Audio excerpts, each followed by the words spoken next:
J'adore la conception. Je trouve qu'il y a beaucoup à faire dedans.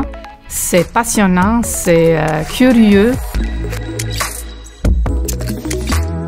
Je suis née à Sarajevo, Bosnie-Herzégovine. À l'époque, c'était ex-Yougoslavie. Et donc, mon père était ingénieur civil, justement avec spécialité en structure, en concepteur des ponts. Donc, de mon petite enfance, j'ai visité les chantiers avec lui. Mais je ne peux pas dire que j'ai décidé vraiment de devenir ingénieur civil à ce moment-là. J'hésitais beaucoup entre architecture et génie civil.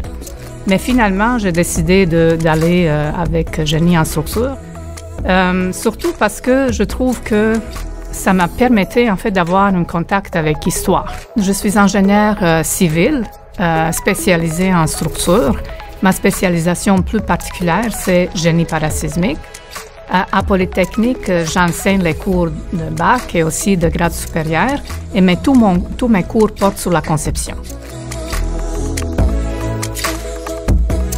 Quand on parle de risque sismique, c'est toujours en fait une combinaison d'aléas sismiques, donc le niveau de tremblement de terre qu'on pourrait vivre dans un certain endroit.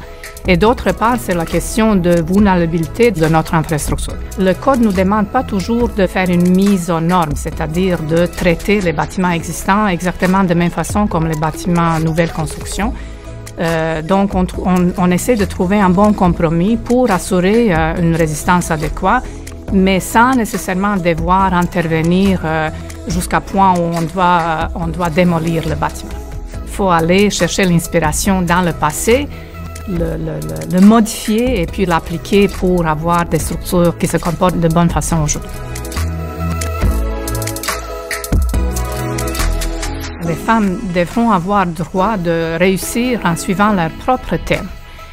Vu que notre profession était quand même dominée par la présence des gars, mais souvent pour réussir, on doit faire comme ce qu'ils font et faire un petit peu plus. Pour rendre Poly même une meilleure place pour les filles, ça sera de se permettre de réussir selon notre propre thème, pour ne pas imiter qui que ce soit, pour ne pas suivre les modèles qui nous ont déjà imposés, mais pour faire nos propres modèles et puis coexister, collaborer de manière équilibrée et égalitaire.